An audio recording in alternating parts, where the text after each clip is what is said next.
Everyone, welcome back to my channel doctor Bhavna special education.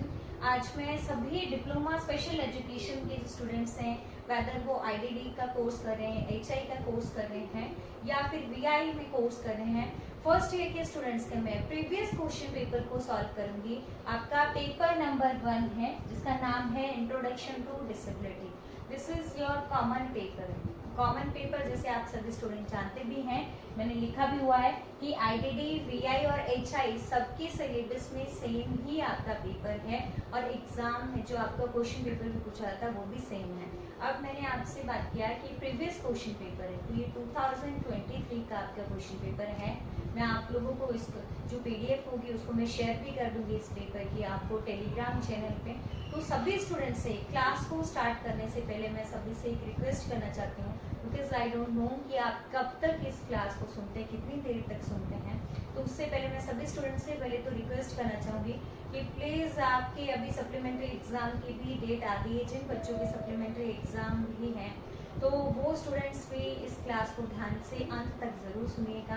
और जिन बच्चों के जो भी फर्स्ट ईयर में स्टूडेंट्स हैं उनके अभी आप लोगों को पता ही है कि मई में 2024 में आपके एग्ज़ाम के 100% चांसेस है कि आपके एग्ज़ाम होंगे। तो सभी स्टूडेंट्स ध्यान से सुनिएगा। ये क्वेश्चन पेपर्स में आपके बहुत सारे क्वेश्चंस हैं, तो आई ट्राई कि मैं मैक्सिमम क्वेश्चंस को आपको आज की वीडियो में आप सभी स्टूडेंट्स को एक्सप्लेन करूं, सॉल्व करके बताऊं। बट हो सकता है कि लंबी वीडियो जाए तो मैं इसको 2 पार्ट्स में इसको डिवाइड करूंगी, पार्ट ए और पार्ट बी। तो पार्ट ए में आज जितने क्वेश्चंस मेरे से बन पड़ेंगे आई ट्राई कि मैं उसको अच्छे से एक्सप्लेन करूं और आप लोगों को समझाने की कोशिश पूरी करूंगी। अब सभी स्टूडेंट्स से दूसरी मेरी सेकेंड जो रिक्वेस्ट है वो ये है कि अभी तक जिन स्टूडेंट्स ने यूट्यूब चैनल को सब्सक्राइब नहीं किया है, प्लीज़ आप एजुकेशनल वीडियोस को पाने के लिए यूट्यूब चैनल को सब्सक्राइब ज़रूर कर लीजिएगा। और आप लोग नोट्स को पाने के लिए doctor Bhavna special education, doctor भावना मैं बोर्ड पे ही लिख रही हूँ आप लोगों के लिए, भावना स्पेशल एजुकेशन नाम से मेरा टेलीग्राम चैनल है।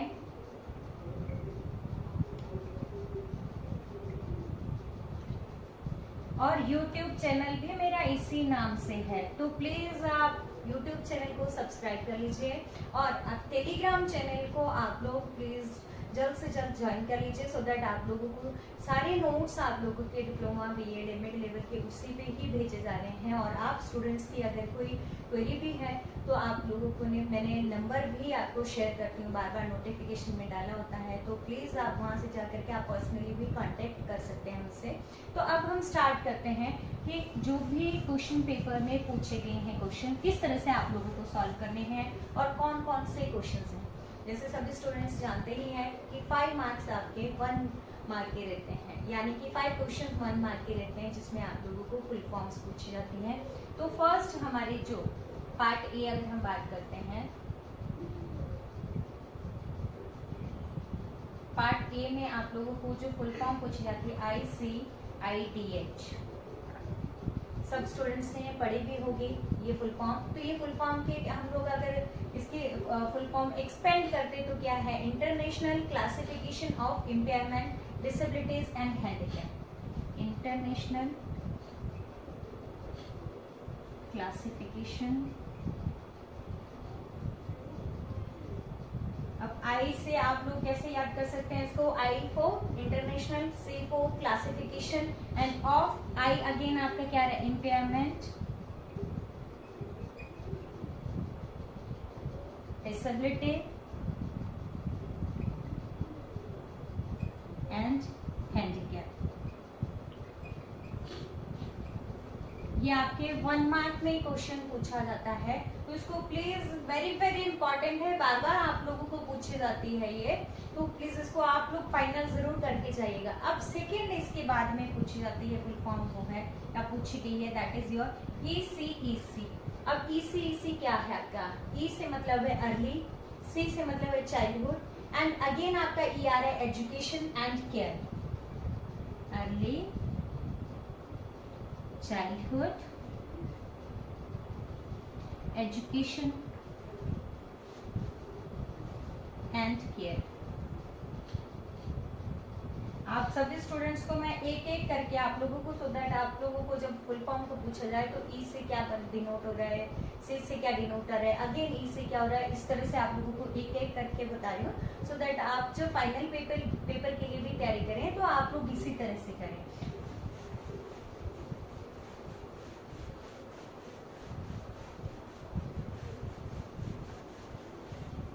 अब इसके बाद में जो नेक्स्ट है AAIDT, बार बार पूछे जाने वाली फुल फॉर्म है। आप लोगों ने अगर ध्यान से पढ़ा होगा तो इसके अकॉर्डिंग बहुत सारी डेफिनेशंस भी दी हुई है। ए डिनोट करता है हमारा अमेरिकन, एंड अगेन आपका ए आ रहा है एसोसिएशन।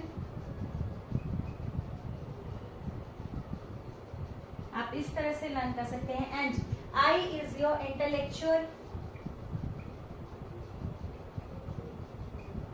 एंड डी डेवलपमेंटल, जैसे आप सभी स्टूडेंट कोर्स कर भी रहे हैं इसमें, डेवलपमेंटल डिसेबिलिटी।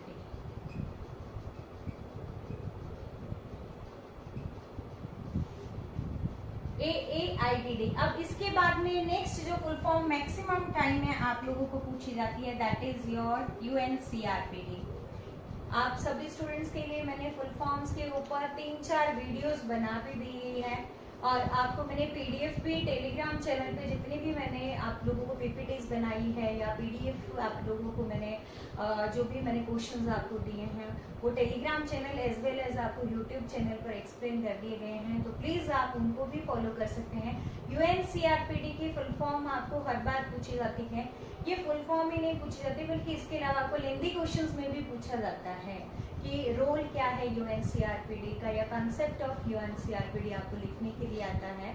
तो UNCRPD की फुल फॉर्म क्या है? U is United, N is Nations, C is conventions on the rights of person with disability. United Nations conventions, convention on the right, sorry इसमें P is missing, person with disabilities।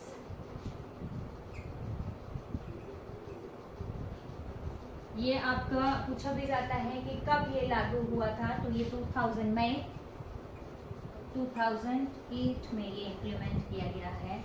तो इसको आप लोगों को पूछा जाता है UNCRPD को, प्लीज आप इसको भी मोस्ट इम्पॉर्टेंट है, पक्का करके एग्जाम के लिए जाएगा। इसके बाद में नेक्स्ट हमारे जो आती है वो है यूनिसेफ।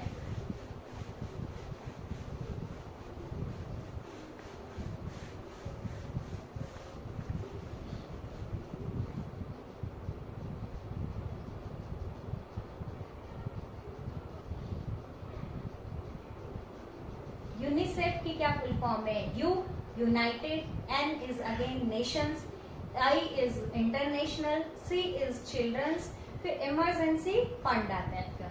अब आपको कैसे करना है? UN यूनाइटेड नेशन, I से क्या डिनोट हो रहा है आपका? International,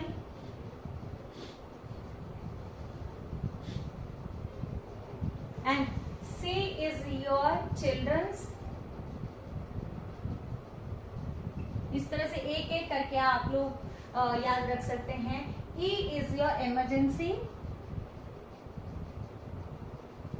fund, F is fund। 1946 में इसको इम्प्लीमेंट किया गया है। नाम से ही क्लियर हो रहा है आपका कि ये क्या करता है? फंड्स को प्रोवाइड करता है। किनके लिए? वो those are children with special needs, या चिल्ड्रन विद हम लोग कह सकते हैं पर्सन विद डिसेबिलिटीज। तो ये भी आप लोगों को एग्जाम में पूछा जाता है, तो प्लीज आप इसको भी आप लोग प्रिपेयर करके जाइएगा एग्जाम के लिए, या आपको लेदी क्वेश्चन में भी पूछा जा सकता है। वेरी वेरी इंपॉर्टेंट है। ये तो हमारी 5 में जो फुल फॉर्म्स हैं, आप लोगों को प्रीवियस क्वेश्चन पेपर आपका 2023 में पूछा गया था, उसमें हम लोगों ने पढ़ी थी। इसके बाद में हमारा जो आता है नेक्स्ट पार्ट बी।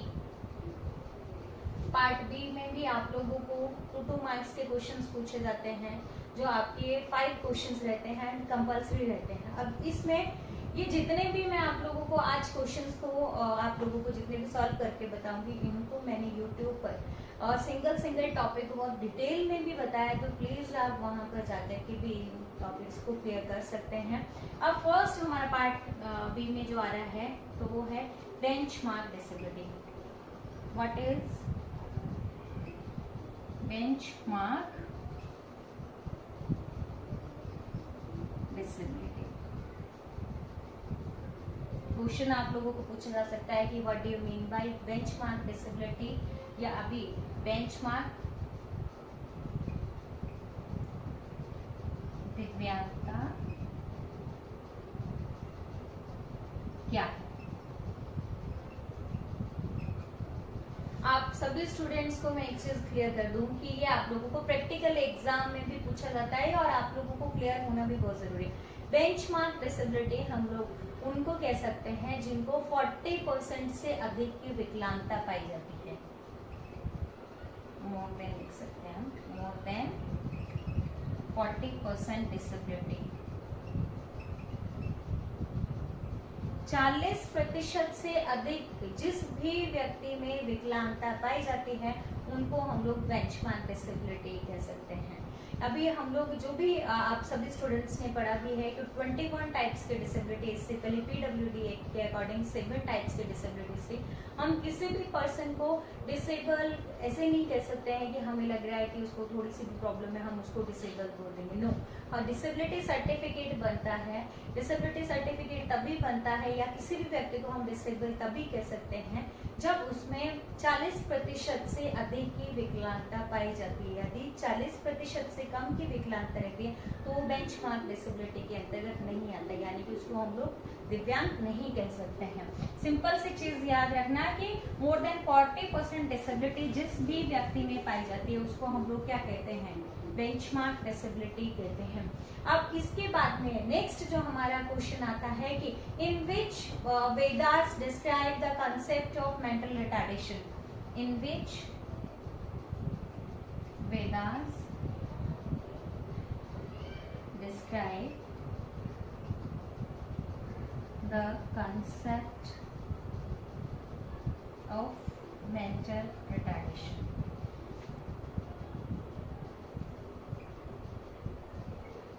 किस वेद में या किन वेदों में हम लोग लिख सकते हैं में मानसिक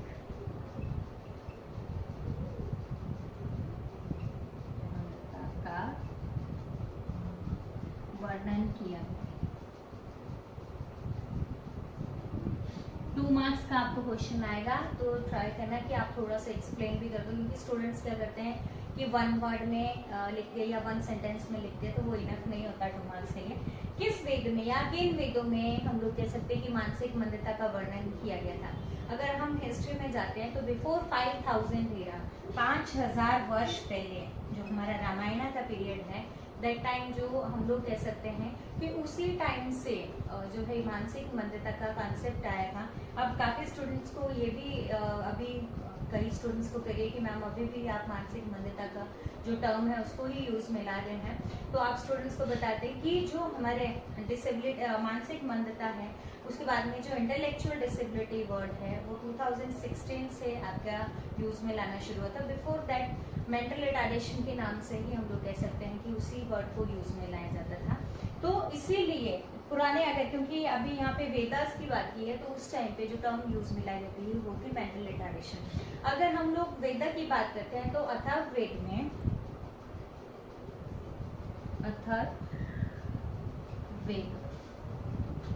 वेदा में अर्थवेद आप बोलते हैं जिसको, वेद में उल्लेख किया गया, उसमें डिस्क्राइब किया गया है। क्योंकि उस टाइम पे हम लोग अगर बात करते हैं कि जब भी जो हमारे मानसिक मंदित बच्चे थे तो कहीं न कहीं जो आंकड़े हैं उसमें पाया गया या जो जानकारी मिली उसके अंतर्गत अर्थवेद हम बोलते हैं, अथर्ववेद है, उस टाइम पे जो भी दिव्यांग बच्चे थे उनके उपचार के लिए या तो ठंडे पानी या गर्म पानी के द्वारा उनका उपचार किया जाता था, जड़ी बूटियों का यूज किया जाता था या फिर योगा का यूज किया जाता था। यानी कि उस टाइम पे भी जो दिव्यांग बच्चे थे या दिव्यांग जन थे उनके उपचार के लिए कहीं ना कहीं हम लोग कह सकते हैं कि उनका उपचार के लिए प्रयास किए जाते थे। लेकिन उस टाइम पे बहुत ज्यादा मिसकंसेप्शंस थी, अंधविश्वास बहुत ज्यादा था। यानी कि सिंपल सी चीजें, इन बच्चों को क्या माना जाता है कि पुराने कर्मों का फल है। बिफोर 5000 ईरा की भी बात करते हैं तो इनको क्या कहीं ना कहीं राजा महाराजाओं के द्वारा इनका क्या शोषण किया जाता था। तो अगर आप लोगों को ये क्वेश्चन आता है तो अथर्ववेद आप लिख सकते हैं कि उसमें इस जो मेंटल रिटार्डेशन टर्म है उसका उल्लेख किया गया, डिस्क्राइब किया गया था। और उस टाइम पे अगर एक्सप्लेन करने के लिए 2 मार्क्स का पूछा जाता है तो आप लिख सकते हैं कि इसमें जो भी दिव्यांग जन थे उनके उपचार के लिए जड़ी बूटियों का यूज किया जाता था या फिर योगा के द्वारा उनका जो है उपचार किया जाता था, गर्म या ठंडे पानी के माध्यम से उनका उपचार किया जाता था। अंधविश्वास उस टाइम पे बहुत ज्यादा था। तो ये तो सेकेंड आपका 2 मार्क का क्वेश्चन पूछा था। तो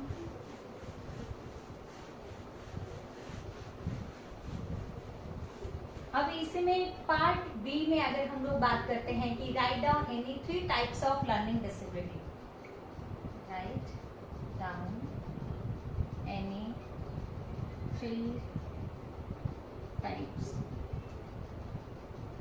ऑफ लर्निंग डिसेबिलिटीज। अब क्या पूछा गया इसमें कि 3 प्रकार की अधिगम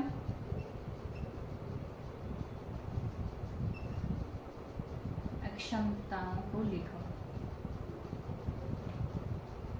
के नाम लिखो आपको, क्योंकि ये 2 मार्क्स का है तो आपको इसके नाम पूछा गया है। अब आप स्टूडेंट्स ने अगर पढ़ा होगा तो लर्निंग डिसेबिलिटी के 3 टाइप्स कौन कौन से हैं। मैंने आपको पहले बोला कि जब भी आप लिखो प्लीज बी वेरी स्पेसिफिक, या आप स्पेसिफिक आपके जो आंसर है उसको लिखें, टर्म्स को स्पेसिफिक लिखें। ऐसा नहीं है कि कुछ भी अपने मन से आप लोग पढ़ने में दिक्कत है, लिखने में दिक्कत है, इस तरह से नहीं लिखना है।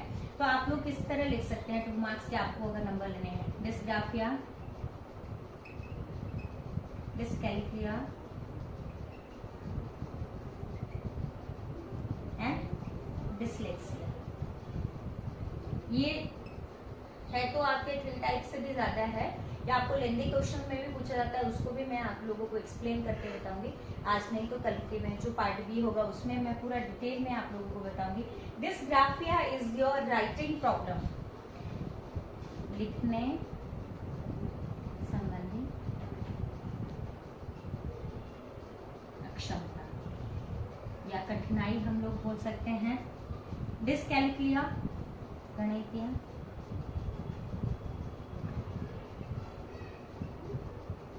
कौशलों संबंधी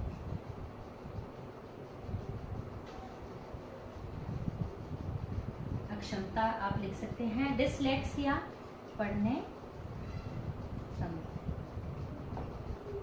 कठिनाई आप लिख सकते हैं। तो इस तरह से आप लोग 2 मार्क्स का आपको पूछा जाता है तो इस तरह से एक्सप्लेन कर दीजिएगा, बट टर्म्स ये लिखना इंग्लिश में। डिस्ग्राफिया जैसे आप लोगों को पता ही है कि लिखने में बच्चे को दिक्कत आती है, जो भी बच्चा लिखता है वो हम लोग कह सकते हैं कि क्लियर नहीं होती है उसकी राइटिंग, आप पढ़ ही नहीं सकते कि बच्चे ने क्या लिखा हुआ है, और बहुत ज्यादा टाइम भी लेता है लिखने में। एंड गणितीय हम लोग कह सकते हैं कि मेंटल कैलकुलेशन में साइंस को लेकर के नंबर्स को बच्चे को पहचान करनी है, जैसे 6 को 9 लिखना, 9 को 6 लिखना, इस तरह से बच्चे को दिक्कत आती है। और इसके बाद में डिसलेक्सिया है, पढ़ने में बच्चे को समस्याएं आती है। कोई भी चीज आप बच्चे को पढ़ने के लिए देते हो तो बहुत क्लोज लाते हैं अपने पास में, और बच्चे को जो पढ़ने के लिए भी दिल जा रहा है देख करके भी उसको प्रॉपर वे में नहीं पढ़ पाते हैं। मात्राओं में बहुत ज्यादा गलती होती है, लिखने में भी एज वेल एज पढ़ने में भी उनको कठिनाई होती है। तो इस तरह से आप लोगों को एक क्वेश्चन ये पूछा गया था।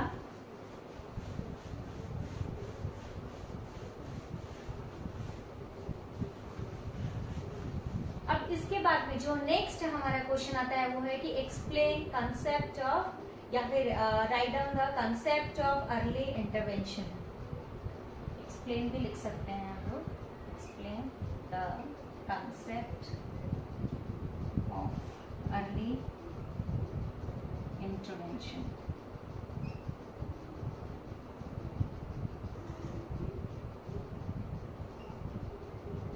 शीघ्र हस्तक्षेप की अवधारणा।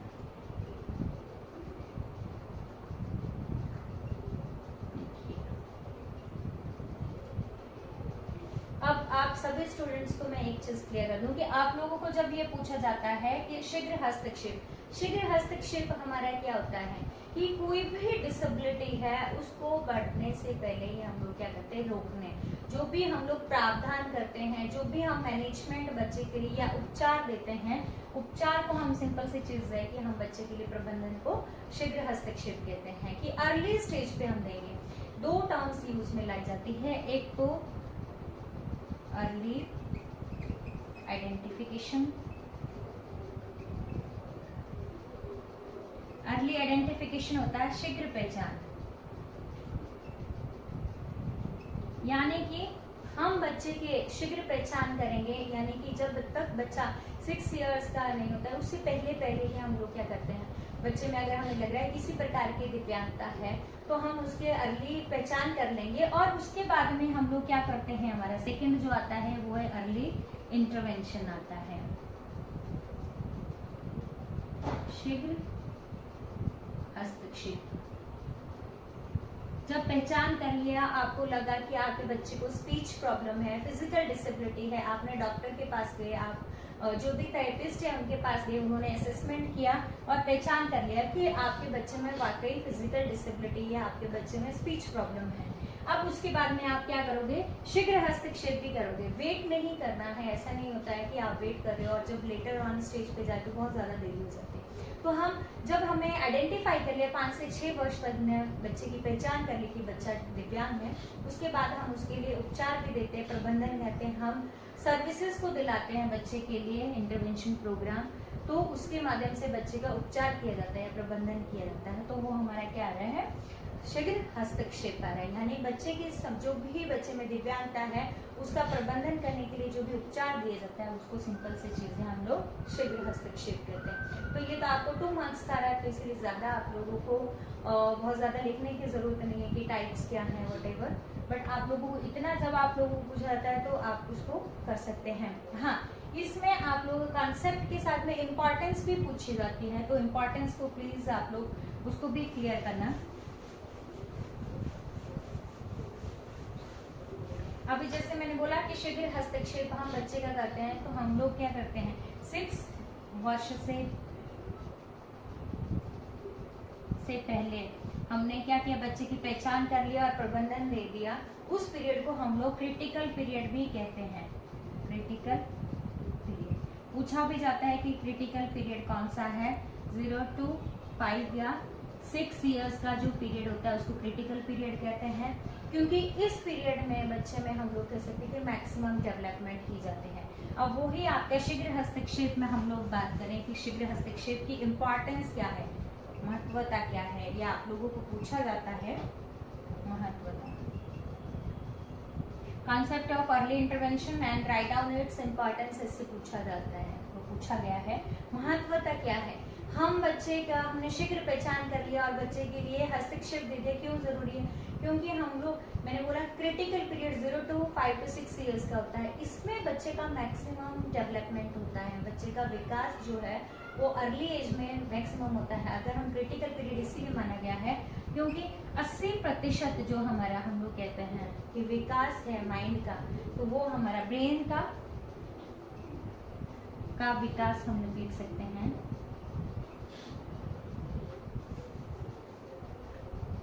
विकास हो जाता है 80% किस ईयर्स में, 6 वर्ष तक हो जाता है। हाँ?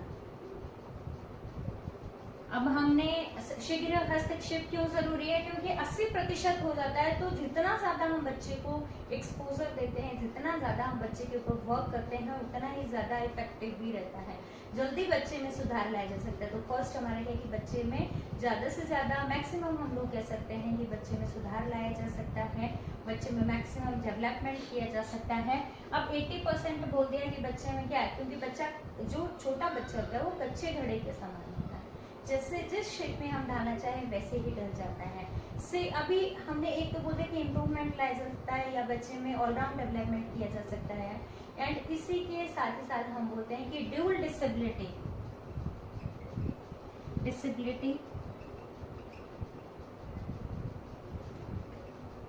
के होने से रोका जा सकता है। ड्यूल डिसेबिलिटी होती है कि एक के साथ में कोई दूसरी विकलांगता या दिव्यांगता को होने से, जैसे यदि बच्चा, अगर हमें पता चले या फिजिकली हैंडीकैप्ड बच्चा है, या फिर हम सिंपल से एग्जांपल लेते हैं कि बच्चा अगर कोई बोलता नहीं है तो सुनता नहीं है, जो बच्चा वो क्या करता है, वो साइन लैंग्वेज पे इतना ज्यादा डिपेंड हो जाता है कि वो बच्चा क्या करता है, उसको अगर स्पीच थेरेपी ना दी जाए तो वो बोलना भी बंद कर देता है, या उसको अगर हेयरिंग एड का यूज ना किया जाए तो वो बोलना भी धीरे धीरे कम करता है। तो इस तरह से ड्यूल डिसेबिलिटी होने की संभावना पूरी हो जाती है। जैसे बच्चा अगर मानसिक मंदिर है तो ADHD हो जाना। तो सिंपल सी चीज है कि अर्ली इंटरवेंशन जब हम लोग करते हैं तो बच्चे में क्या है, ड्यूल डिसेबिलिटी को होने से रोक सकते हैं। एंड थर्ड हम लोग कह सकते हैं कि बच्चे में अर्ली इंटरवेंशन के माध्यम से हम लोग कह सकते हैं कि आसानी से सुधार लाया जा सकता है, क्योंकि जैसे जैसे अगर फिजिकली हैंडीकैप्ड बच्चे की बात करते हैं तो जैसे जैसे बच्चे की उम्र बढ़ती है तो बच्चे में क्या रहता है, स्पास्टिसिटी बढ़ती जाती है, अकड़न शरीर में बढ़ती जाती है। जैसे एक अगर 5 to 6 इयर्स का बच्चा है, उसको किसी भी लेडी के लिए भी एक्सरसाइज कराना बहुत इजी होता है, या घर में मदर्स हैं तो बच्चे को बहुत आसानी से हैंडल कर लेते हैं। लेकिन वही बच्चा जब 15 इयर्स का हो जाता है, देन उसको अगर एक्सरसाइज करवानी हो, थेरेपिस्ट दिलानी हो तो बहुत ज़्यादा फिजिकल एक्सर्शन की ज़रूरत होती है। तो ऐसे में पॉसिबल नहीं होता है कि बच्चे में ज़्यादा स्पास्टिसिटी आकड़न होने की वजह से उसमें इम्प्रूवमेंट लाया जा सके। तो ये कुछ हम लोग कह सकते हैं कि इम्पॉर्टेंस है। बाकी मैंने इस टॉपिक के लिए सेपरेट वीडियो भी बनाई है, आप वहाँ पे भी जाकर के इस वीडियो को, इस टॉपिक को आप ध्यान से सुन सकते हैं और एग्जाम के लिए प्रिपेयर कर सकते हैं। बाकी आपके जो क्वेश्चन बता रही हूँ वो आपके इस पूरे पेपर के आपके नोट्स टेलीग्राम चैनल पे भी दिए गए हैं, वहाँ से आप लोग पढ़ सकते हैं। एंड नेक्स्ट हमारा जो क्वेश्चन 5th है वो है कि what you mean by twice exceptional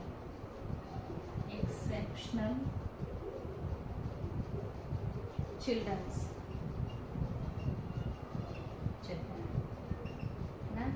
हम लोग ट्वाइस एक्सेप्शनल जो है, ट्वाइस का मतलब क्या होता है कि दो, है ना। तो ट्वाइस मतलब दोहरे, और एक्सेप्शनल का मतलब क्या होता है, दोहरे असाधारण। एक्सेप्शनल मीन्स असाधारण। बच्चों से आप क्या समझते हैं?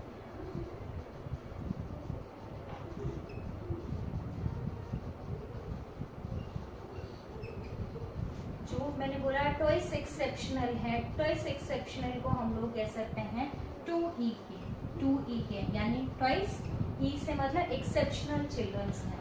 ट्वाइस एक्सेप्शनल में सिंपल सी चीज है कि इसमें क्या है कि दो तरह के हम लोग कह सकते हैं कि बच्चे, दो तरह के हम लोग कह सकते हैं कि क्वालिटीज वाले बच्चे होते हैं।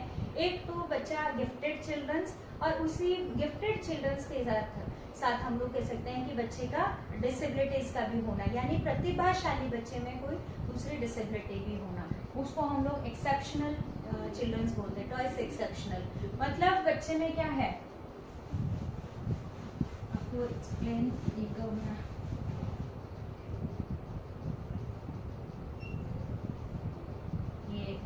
सॉरी मेरे पास में इतने ज्यादा, ये मैं 2E लेती हूँ, है ना। ट्वाइस एक्सेप्शनल है। अब एक साइड तो हम लोग क्या करते हैं, गिफ्ट जो हमारे डिसेबिलिटी, एंड इसमें हमारे क्या आ रहे हैं, गिफ्टेड। अब मैंने क्या बोला कि बच्चा क्या एक रहेगा, लेकिन उसमें क्या दो तरह की हम लोग कह सकते हैं कि क्वालिटीज होगी, कि एक तो वो क्या होगा, गिफ्टेड होगा। गिफ्टेड बच्चों को हम लोग क्या कहते हैं, प्रतिभाशाली प्रतिभाशाली आप सब स्टूडेंट्स जानते भी हैं, जो हाईली इंटेलेक्ट बच्चे होते हैं, और डिसेबिलिटी हम लोग कहते हैं दिव्यांगता भी बच्चे में पाई जाती है। अब बच्चे में दिव्यांगता भी होते हैं। हम लोग सिंपल से, जैसे अब अगर आपने आइंस्टाइन के बारे में आपने पढ़ा होगा, तो आइंस्टाइन क्या था, ऑटिज्म बच्चा था, ऑटिज्म से ग्रसित था, जिसमें एस्पर्जर सिंड्रोम हम लोग कह सकते हैं। एस्पर्जर सिंड्रोम मतलब वो उसमें क्या था, दोहरे टाइप के हम लोग कह सकते हैं क्वालिटीज थे। वो हाईली इंटेलेक्ट था, गिफ्टेड था, उसका जो आईक्यू लेवल था वो कितना था, 160 या 140 से अबव का इनका जो है आईक्यू लेवल रहता है, तो उसमें 160 तक का था। नॉर्मल हमारा आईक्यू लेवल रहता है, वो रहता है 90 टू 110। अब आप लोग सिंपल सी चीज है कि 160 जिस स्टूडेंट का होगा वो क्या होगा, हाईली इंटेलेक्ट होगा। तो इन बच्चों में क्या रहती है, हाईली आईक्यू लेवल क्या रहता है, हाई रहता है। और मे बी आपको लगेगा कि राइटिंग क्लियर नहीं हो रही है। एंड हाईली इंटेलेक्ट के अलावा हम लोग कह सकते हैं कि क्रिएटिव होगा। आइंस्टाइन क्या था, 160 आईक्यू लेवल था, तो एस्पर्जर सिंड्रोम था, ऑटिज्म से ग्रसित था वो, लेकिन हाई आईक्यू लेवल, क्रिएटिव था, इसीलिए वो साइंटिस्ट भी बना। आर्टिस्टिक बोल सकते हैं हम लोग कि आर्टिस्टिक। इसके अलावा इनका जो एकेडमिक एरिया होता है उसमें भी ये क्या, इनकी परफॉर्मेंस लेवल क्या रहती है, बहुत ज्यादा हाई रहती है। गिफ्टेड चिल्ड्रन में यहीं पे मैं आप लोगों को थोड़ा सा कर दूं, gifted children high IQ level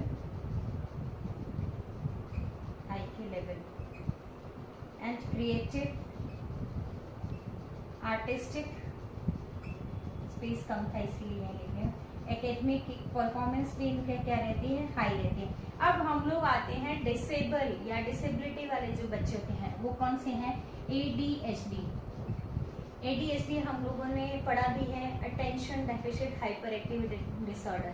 अब इनमें क्या 2E दिया हुआ है, तो 2E बच्चों में क्या है, गिफ्टेड भी रहती है, उनमें जो प्रतिभाशाली बच्चे होते हैं वो क्वालिटीज भी हैं, हाईली इंटेलेक्ट भी रहेंगे, क्रिएटिव रहेंगे, लेकिन उसके साथ ही साथ उनमें डिसेबिलिटीज भी। आइंस्टाइन में अगर हम लोग हाईली इंटेलेक्ट था, बहुत अच्छा साइंटिस्ट था, लेकिन उसमें बहुत सारे हम लोग अगर बात करते हैं तो उसमें डिसेबिलिटी भी पाई गई थी, तो कमियां भी पाई गई थी। वो क्या था, ADHD, attention deficit hyper activity तो नहीं बोल सकते, लेकिन अटेंशन डेफिसिट डिसऑर्डर था। इमोशनल तौर से बहुत ज्यादा डिस्टर्ब था वो, इमोशनल डिसऑर्डर, भावनात्मक रूप से हम लोग कह सकते हैं। और इसमें हम अगर बात करते हैं डिसलेक्सिया, हम लोग डिसलेक्सिया मतलब कि पढ़ने में दिक्कत आती है, रीडिंग नहीं कर पाते हैं। अब आप बोलेंगे कि फिर गिफ्टेड कैसे हो गया, जो हमारे एस्पर्जर सिंड्रोम से ग्रसित बच्चे होते हैं, तो उन बच्चों में क्वालिटी होती है कि वो एक एरिया में बहुत अच्छे होते हैं। जैसे मैथ्स के एरिया में तो बहुत ज्यादा, आप टेबल्स उनको 40 तक कराओगे तो इजीली कर लेंगे, तो इसीलिए वो क्या है, हाईली इंटेलेक्ट तो है ही, लेकिन उनमें बहुत सारी प्रॉब्लम्स भी थी, डिसेबिलिटी भी साथ के साथ में। ADHD इमोशनल डिसऑर्डर है, डिसलेक्सिया है, एस्पर्जर सिंड्रोम हम लोग कह सकते हैं, स्पीच की प्रॉब्लम, स्पीच लैंग्वेज की,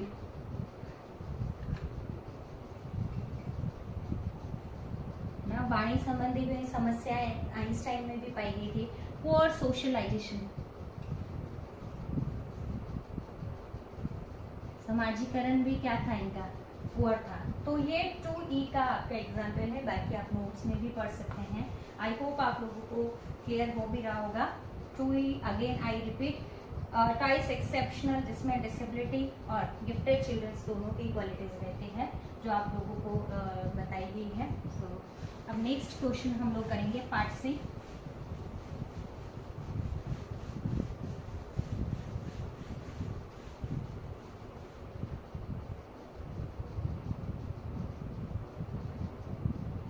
अब इसी में पार्ट C में आप लोगों को क्वेश्चन पूछा गया कि what do you mean by cross disability, explain the concept and हम लोग कह सकते हैं कि importance of disability, cross disability, what do you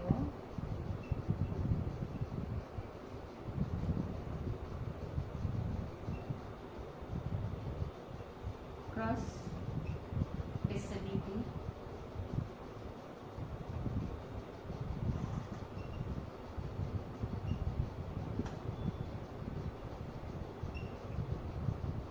it's concept and importance.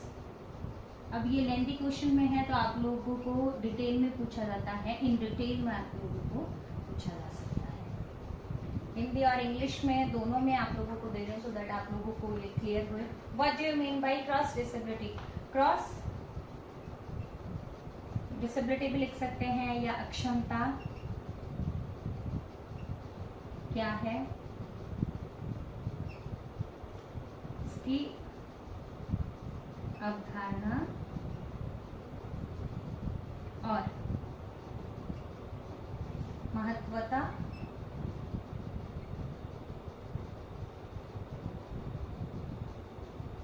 विस्तृत में लिखें। सो आपको क्या बोला गया कि क्रॉस डिसेबिलिटी क्या है, इसकी अवधारणा कॉन्सेप्ट क्या है और इसकी महत्वता इंपॉर्टेंस क्या है, उसको आपको डिटेल में लिखने के लिए दिया जाता है। तो अब आपको एक्सप्लेन करेंगे। सबसे पहले मैं आप लोगों को एक चीज क्लियर कर दूं कि इसके भी मैंने क्रॉस डिसेबिलिटी के ऊपर भी मैंने डिटेल में आप लोगों के लिए वीडियो बनाई भी है। प्लीज आप इसको ध्यान से सुनिएगा जरूर, क्योंकि इसमें बहुत सारे डाउट्स रहते हैं स्टूडेंट्स का, और स्टूडेंट्स के जो भी क्वेरी थी या डिमांड थी उसी के बेसिस पे मैंने उन्हीं की रिक्वेस्ट पे मैंने ये वीडियो भी बनाई थी, जो मैं पहले आप लोगों के लिए अपलोड कर दी है। उसको जरूर सुनिएगा, उससे आप लोगों को डिटेल में क्लियर एक कंसेप्ट मिलेगा। क्रॉस डिसेबिलिटी क्या है? क्रॉस डिसेबिलिटी का अगर हम बात करते हैं मीन का, तो क्रॉस डिसेबिलिटी का मतलब होता है मोर और, या फिर सेकंड जो हम लोग कहते हैं, या फिर अन्य, मतलब कि अधिक या फिर और, अन्य लिख सकते हैं। अब क्रॉस डिसेबिलिटी अगर हम बात करते हैं कि cross disability is an approach which does not distinguish between any type of disability. Cross disability is an approach which does not distinguish between any type of disability. कर सकते हैं कि सिंपल सी चीज है। क्रॉस डिसेबिलिटी क्या है? Cross disability अक्षमता एक उपागम है। अब विच डज नॉट डिस्टिंग्विश मतलब जो क्या करता है, भिन्नता नहीं करता है, जो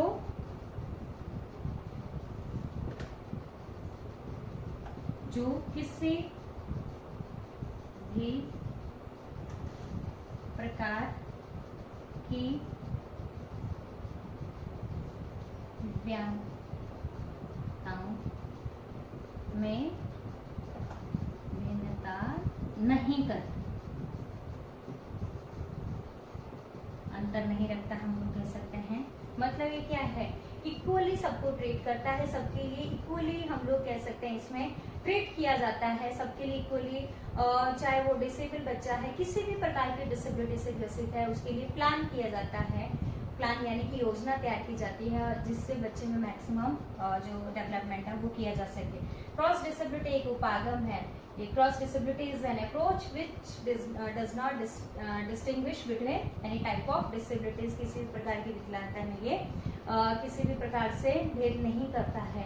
इसको हम लोग रेनबो या फिर इट इज ऑल्सो कॉल्ड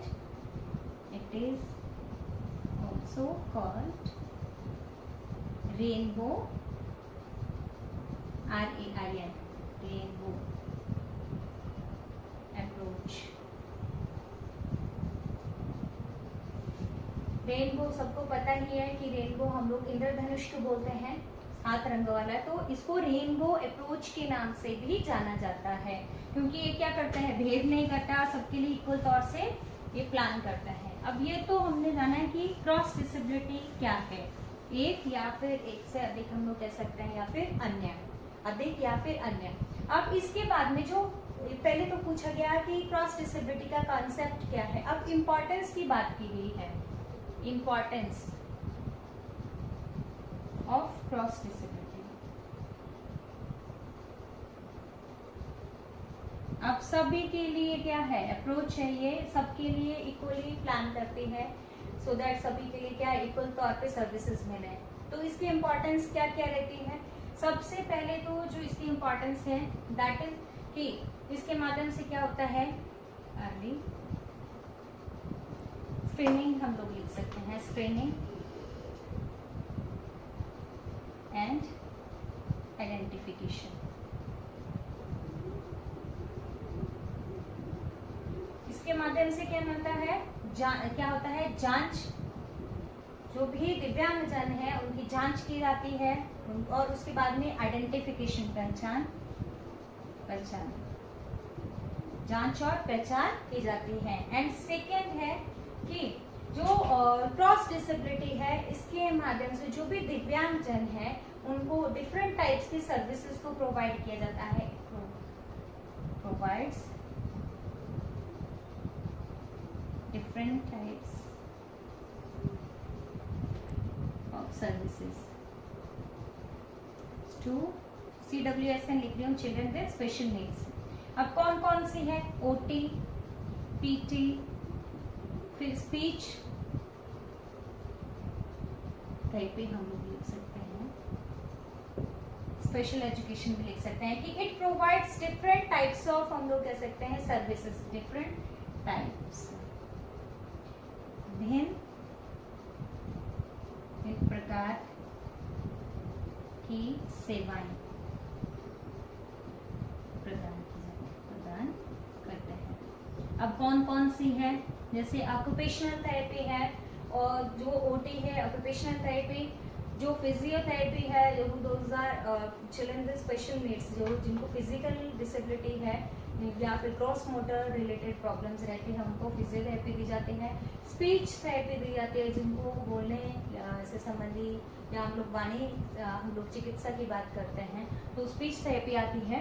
भिन्न भिन्न प्रकार की सेवाएं दी जाती है, जिसमें व्यावसायिक चिकित्सा, भौतिक चिकित्सा, वाणिज्य चिकित्सा, या फिर विशेष शिक्षा हम लोग बच्चे को देते हैं। इस तरह से आप सर्विसेज को लिख सकते हैं। एंड नेक्स्ट है कि पेरेंटल काउंसलिंग। पेरेंटल काउंसलिंग लिख सकते हैं कि माता पिता को परामर्श दिया जाता है। जो भी हमारे दिव्यांगजन हैं उनके पेरेंट्स को, दिव्यांग बच्चों के पेरेंट्स को पेरेंटल काउंसलिंग की जाती है, परामर्श दिया जाता है कि किस तरह से उन्होंने, जो दिव्यांगजन हैं, जो उनके बच्चे हैं, उनकी टेक केयर करनी है, कैसे उनको सर्विसेज देनी है, दिलानी है, अवेयरनेस प्रोवाइड करते हैं, और काउंसलिंग उनको हम लोग कह सकते हैं कि प्रोवाइड करते हैं। एंड इसी के साथ ही साथ इंडिपेंडेंस,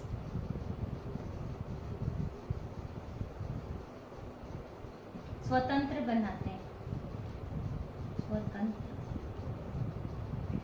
कि जो दिव्यांगजन है उनको इंडिपेंडेंट बनाना। जो क्रॉस डिसेबिलिटी है, इसके महत्वता क्या है, इसके माध्यम से, जो क्रॉस डिसेबिलिटी अप्रोचेस के माध्यम से जो दिव्यांगजन को स्वतंत्र बनाया जाता है, ऑलराउंड डेवलपमेंट उनमें, मैक्सिमम डेवलपमेंट उनमें की जाती है। इसके 14 हमारे जो हम लोग बात करते हैं कि क्रॉस डिसेबिलिटी अप्रोच के अंतर्गत 14 सेंटर्स हैं जो वर्क करते हैं, वर्क कर रहे हैं मेनली।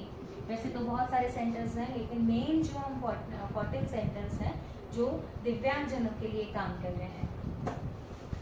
और ज़्यादा डिटेल में जानने के लिए आप प्लीज़, आप जो क्रॉस डिसेबिलिटी पे मैंने वीडियो अपलोड किया उसको ज़रूर देखिएगा, उसमें और ज़्यादा डिटेल में बताया गया है।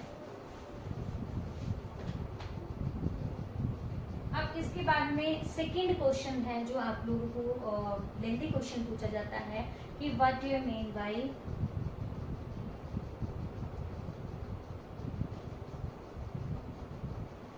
Early intervention.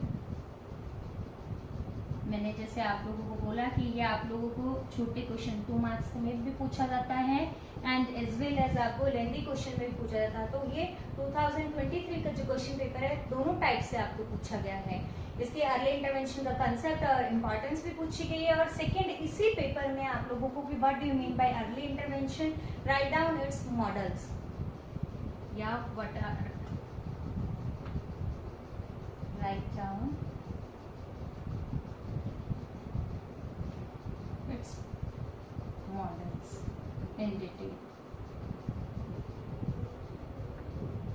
यानी कि क्रॉस जो अर्ली इंटरवेंशन है वो क्या है, शीघ्र हस्तक्षेप हमने पढ़ लिया कि बच्चे को अर्ली स्टेज पे उपचार दिया जाता है, पहले बच्चे की पहचान की जाती है और जो भी जिस भी एरिया से संबंधित हमें लग रहा है कि दिव्यांगता है बच्चे में, उस पे बच्चे के लिए प्रबंधन तैयार किया जाता है, उसको मैनेजमेंट प्लान उसको दिया जाता है, हस्तक्षेप दिया जाता है उस जो भी दिव्यांगता है उसको रोकने के लिए।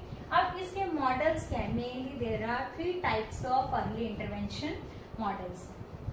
3 types of early intervention model.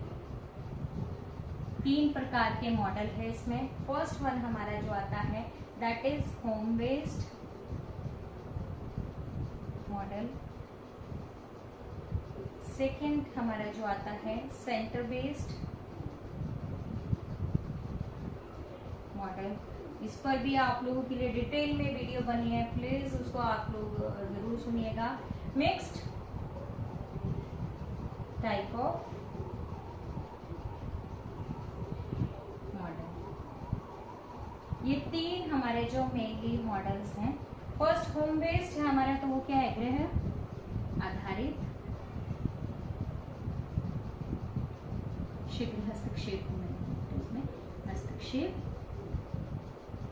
Model.